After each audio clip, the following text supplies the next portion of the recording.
नमस्कार दोस्तों।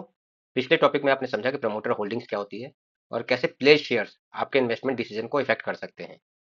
आज का जो हमारा टॉपिक है वो इंटरेस्टिंग होगा, क्योंकि आज हम ऐसे 5 सीरियस पॉइंट्स डिस्कस करेंगे जो कि आपको अपने हर उस स्टॉक में चेक करना है जिसमें आप इन्वेस्टमेंट करने जा रहे हैं या फिर ऑलरेडी इन्वेस्टेड है। सबसे बड़ी बात यह है कि ये जो 5 इंफॉर्मेशन हैं, ये आप इजीली एनएससी और बीएससी की वेबसाइट पे या फिर उस कंपनी के एनुअल रिपोर्ट्स में चेक कर सकते हैं।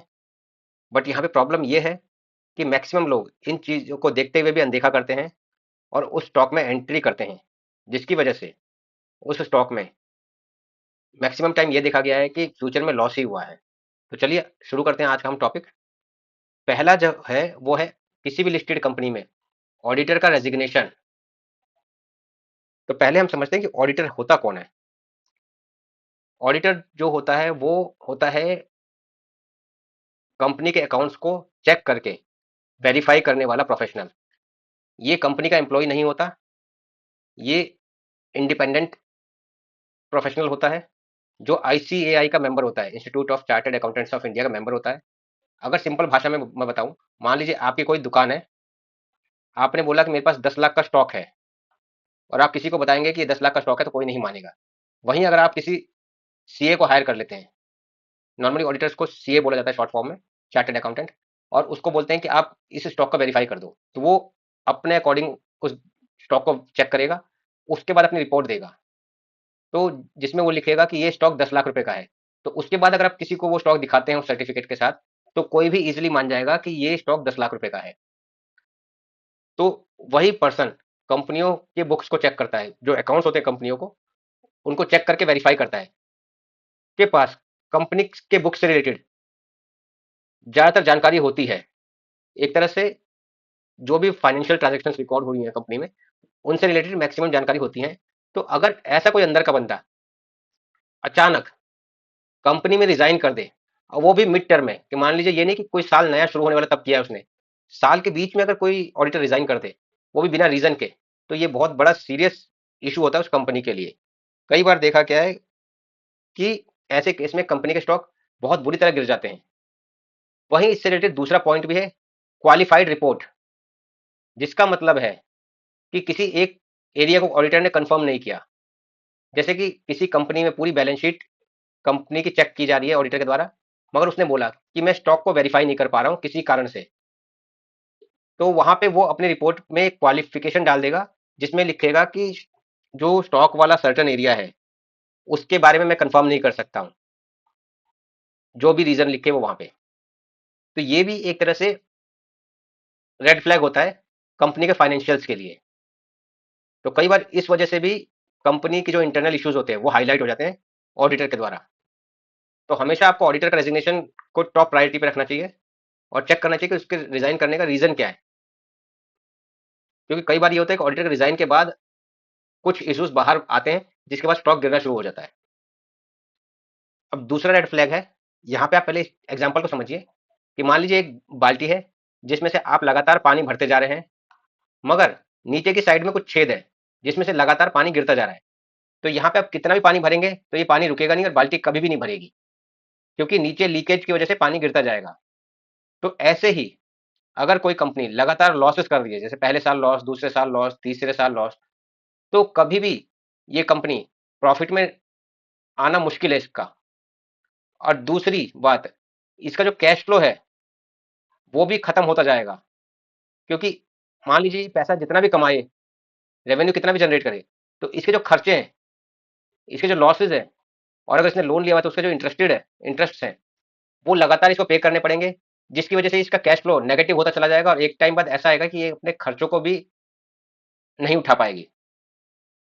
जैसे कि मैं आपको एक सिंपल एग्जांपल समझाता हूँ, कि मान लीजिए मेरी सैलरी 50,000 रुपये है और खर्च 65,000 रुपये है, तो हर महीने मेरे को 15,000 रुपये की शॉर्टेज होगी। तो मान लीजिए मैंने पहले मंथ कमा मैनेज कर लिया, दूसरे मंथ मैनेज कर लिया, बट अगर करते करते करते एक टाइम ऐसा आएगा कि मेरे लिए बहुत मुश्किलें खड़ी हो जाएंगी। तो हमेशा हमें उन कंपनियों को अवॉइड करना चाहिए जिसमें कंटिन्यूअस बेसिस पे लगातार लॉसेज हो रहे हैं। अब हमारा तीसरा जो रेड फ्लैग है वो पिछले टॉपिक से रिलेटेड है, जो है प्लेज शेयर्स। अगर मान लीजिए हाई परसेंटेज है प्लेजिंग की। अगर प्रोमोटर्स ने 70% शेयर्स प्लेज कर रखे हैं और इन केस वहां पे उस टाइम पे शेयर का प्राइस 100 रुपए चल रहा था और किसी वजह से वो शेयर का प्राइस अगर 70 रुपए हो जाता है तो ऑटोमेटिकली शेयर की वैल्यू कम हो जाएगी वहां पे जो बैंक में सिक्योरिटी जमा जमा की हुई है। तो यहाँ आप देखेंगे अगर शेयर गिर रहा है उससे क्या होगा कि सिक्योरिटी की वैल्यू ऑटोमेटिकली कम हो जाएगी। तो बैंक मार्जिन कॉल देगा कि भाई आपने जो सिक्योरिटी जमा की थी वो या तो और शेयर्स दो हमें ताकि हम गैप को कंप्लीट कर सकें या फिर हमें पैसे दो। इन केस प्रमोटर ना तो शेयर दे पाया क्योंकि ऑलरेडी हाई परसेंटेज में शेयर प्लेस किए हुए और पैसे भी नहीं दे पाया, उस केस में बैंक क्या करेगा कि शेयर्स को मार्केट में बेच देगा। तो उससे क्या फर्क पड़ेगा कि सडनली मार्केट में सप्लाई ज्यादा हो जाएगी। तो हो सकता है कि ये जो 70 रुपए का भाव था वो हो सकता है 50 रुपए आ जाए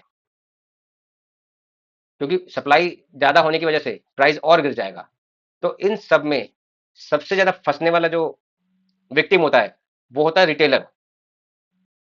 किसी भी स्टॉक में अगर 30% से ऊपर के प्लेस परसेंटेज है तो उस स्टॉक को बिल्कुल ही अवॉइड करें क्योंकि हो सकता है कि 30% तक का जो प्लेजिंग परसेंटेज है वो बिजनेस को फर्दर ग्रोथ के लिए लोन लिया गया हो,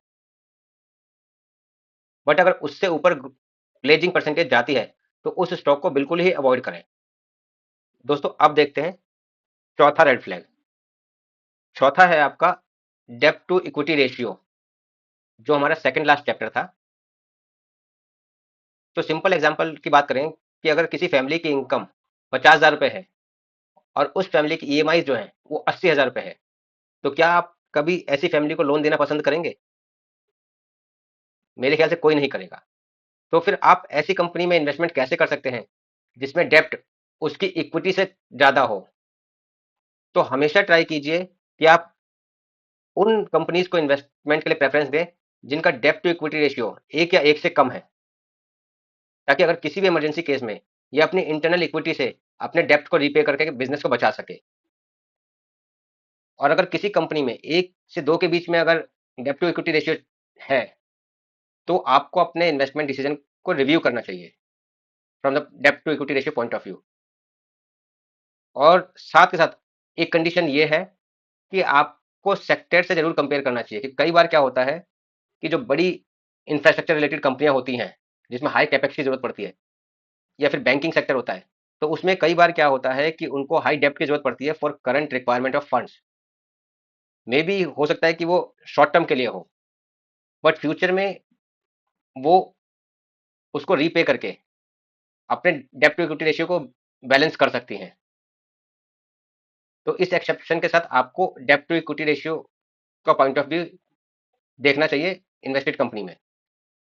दोस्तों इसी में आता है एक आईसीआर मतलब इंटरेस्ट कवरेज रेशियो। जितना आप प्रॉफिट कमा रहे हैं उसके कंपैरिजन में आप इंटरेस्ट कितना पे कर रहे हैं। फॉर एग्जांपल अगर आप 300 रुपये कमा रहे हैं और वहां पे आप इंटरेस्ट में 100 रुपये पे कर रहे हैं तो आपका जो रेशियो है वो 3x का होगा। तो मतलब आप 300 के केस में 100 रुपये पे कर रहे हैं, तो ये कंफर्टेबल रेशियो है। और अगर ये रेशियो किसी भी कंडीशन में एक से कम है तो उस स्टॉक को बिल्कुल ही अवॉइड करें क्योंकि इसका मतलब ये है कि वो कंपनी 100 रुपये कमा रही है और 100 रुपये ही इंटरेस्ट पे कर रही है, जिसकी वजह से इसका वो रेशियो एक है। और किसी भी कंडीशन में अगर ये प्रॉफिट थोड़ा सा भी कम होता है तो उसके लिए इस इंटरेस्ट को पे करना मुश्किल हो जाएगा। तो डेप्ट टू इक्विटी रेशियो में आपको आईसीआर का भी ध्यान रखना चाहिए कि कहीं ये रेशियो किसी भी कंडीशन में 2 से कम ना हो। और अगर ये 3 से ज्यादा है तो बहुत अच्छी बात है। अब हम बढ़ते हैं पांचवें रेड फ्लैग की तरफ जो कि हमारे पिछले टॉपिक से रिलेटेड है। वो है प्रमोटर होल्डिंग। अगर किसी कंपनी में लगातार 6 क्वार्टर से प्रमोटर होल्डिंग कम होती जा रही है तो ये एक बहुत बड़ा रेड फ्लैग है क्योंकि इसका मतलब है कि जो मैंने एग्जांपल आपको पिछले टॉपिक में बताया था कि जो जहाज का कैप्टन है वो खुद ही अपनी बोट को छोड़ के भाग रहा है, तो हम किसके सहारे बैठेंगे वहां पे? ये बात हो सकती है कि किसी एक क्वार्टर में किसी वजह से थोड़ी बहुत रिडक्शन हुई हो परसेंटेज में, बट ये लगातार कंटिन्यूस बेसिस पे डाउन नहीं होना चाहिए। इसका मतलब ये है कि वो अपने खुद के स्टॉक को बेच के भाग रहा है। तो हमारे लिए बेटर ये होगा कि हम उस स्टॉक से निकल जाएं और किसी बेटर इन्वेस्टमेंट अपॉर्चुनिटी को ढूंढें क्योंकि प्रमोटर को कंपनी की सारी इंफॉर्मेशन होती है और अगर फ्यूचर में कोई प्रॉब्लम आने वाली है तो उसको सबसे पहले पता होता है। तो हो सकता है कि किसी स्टॉक के टॉप पे वो अपने शेयर्स को बेचना शुरू करे और लगातार बेचता रहे। तो जैसे ही अगर हम देखते हैं कि किसी क्वार्टर में प्रमोटर की होल्डिंग कम हो रही है और क्वार्टर बाय क्वार्टर वो कम होती जा रही है, तो बेटर है कि हम भी एट द अर्लीस्ट उस स्टॉक से निकल जाएं। दोस्तों, उम्मीद करता हूं कि ये पांचों पॉइंट आपको क्लियर हो गए होंगे। तो एक बार फिर हम पांचों पॉइंट को रिव्यू कर लेते हैं। जो पहला पॉइंट था वो था ऑडिटर का रेजिग्नेशन। दूसरा था कंसिस्टेंट लॉस। तीसरा था हाई प्लेज परसेंटेज। चौथा था हाई डेप्ट टू इक्विटी रेशियो। पांचवा था अगर कंटिन्यूसली होल्डिंग गिर रही प्रमोटर की। तो यहाँ आप समझ लीजिए कि रिसर्च करना वीकनेस नहीं है किसी स्टॉक में, वो स्ट्रेंथ है। और अगर इनमें से कोई भी 3 पॉइंट्स हमें किसी स्टॉक में दिखाई देते हैं तो हमें उस स्टॉक को क्लियरली अवॉइड करना चाहिए। और किसी भी रीजन से अगर कोई कुछ भी बोलता है तो हमें उस स्टॉक में रुकना नहीं चाहिए। इसी के साथ हम आज के टॉपिक को कंक्लूड करते हैं। हम मिलते हैं अपने अगले टॉपिक में जिसमें हम डिस्कस करेंगे कि कैसे हम डिसाइड करेंगे कि कोई स्टॉक ओवर वैल्यूड है या फिर अंडर वैल्यूड है, मतलब कि महंगा है या सस्ता है। तो चलिए मिलते हैं अपने अगले टॉपिक में कमिंग मंडे को। धन्यवाद। Please note that investments in security markets are subject to market risks, including the loss of principal. Read all the related documents carefully before investing. The information, charts, stocks, if any, referenced in this video are intended solely for illustrative and educational purposes only, and does not constitute any financial investment or trading advice. Past performance is not indicative of future results. Registration granted by SEBI and certification from an ISM in no way guarantee performance of the intermediary or provide any assurance of return to investors. The content is based on personal opinion and market analysis. The content creator is not responsible for any financial losses or damages that may arise from the use of the information provided in this video.